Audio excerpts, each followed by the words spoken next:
Magandang araw sa inyong lahat and welcome back to my YouTube channel.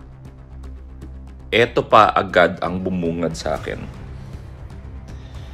Nalito ako dito. Honestly guys, medyo nagulo yung brain cells, yung intelligence and feelings and emotions ko. Actor at TV host na si Luis Manzano humihingi ng tulong.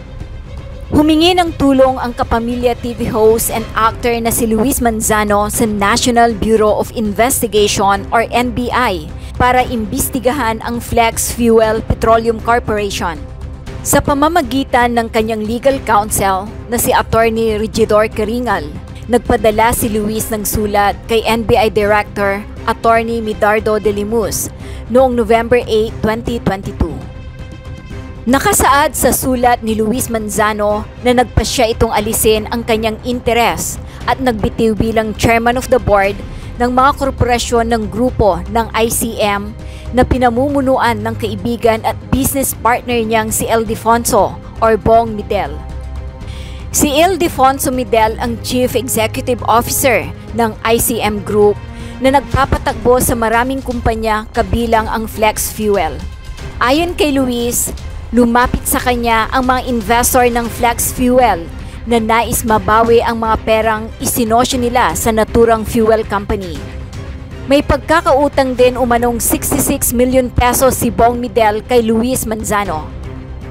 Various individuals claiming to be investors or co-owners of Flex Fuel have been reaching out to our client for assistance.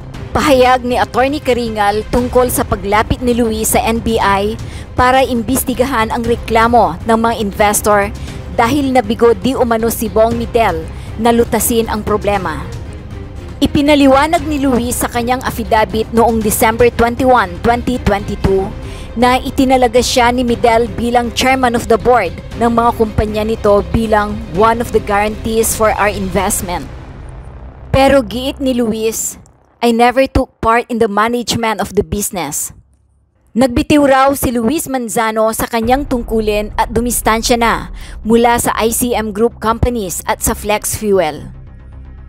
Bong conducted the business in such a way that operational matters were kept away from me, ang sabi ni Luis. Ayon pa kay Luis, inilihim umano sa kanya ni Midel ang mga mahahalagang bagay tungkol sa kumpanya. Nakasaad din sa affidavit ni Luis na matapos niyang magbitiw mula sa Flex Fuel at sa ibang kumpanya ng ICM noong February 2022, humingi sa kanya ng tulong ang mga investor. Ipinarating daw niya ito kay Midel pero wala umano itong aksyong ginawa. Up to now, there are still individuals reaching out to me for help and assistance regarding their investments in Flex Fuel, ani Luis. Ayon naman sa post ng kilalang social media influencer na si Christian Albert Gaza o Cian Gaza. From Christian Albert Gaza. Breaking news. Luis Manzano o mas kilala sa palayaw na Lucky ay minalas at natagpo ang luhaan matapos ireklamo sa NBI ng 5 people of the Philippines.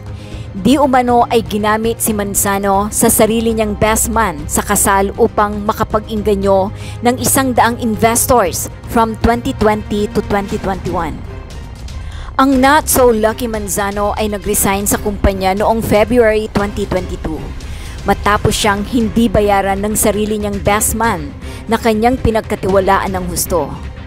Ang utang ni best man sa anak ni Tita Mo Vilma ay 66 million pesos.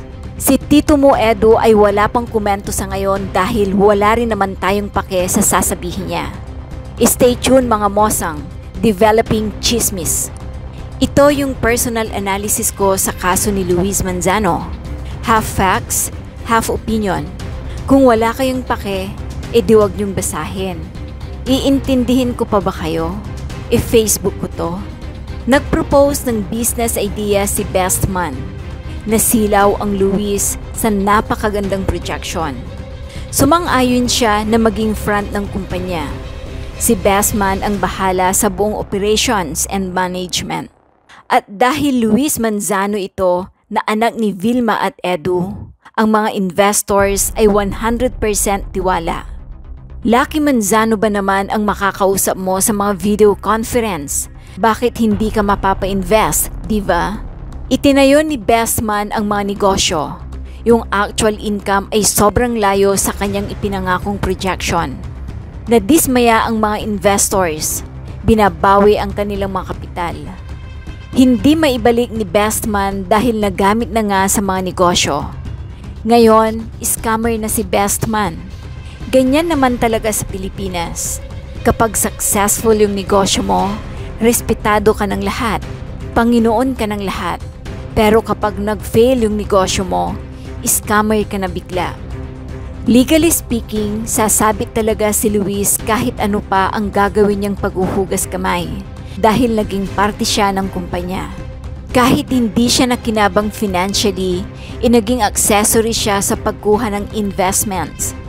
Kung malinaw na malinaw sa kontrata kung saan napunta ang pera nila at napatunayan ni Bestman at ni Luis sa korte na nag-exist talaga ang mga negosyo, mababasura lang ang kaso at walang patutunguhan ito. I know, been there. Lahat ng estafa cases ko ay aking naipanalo.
Mag-subscribe at i-click ang notification bell para sa mga susunod na video updates.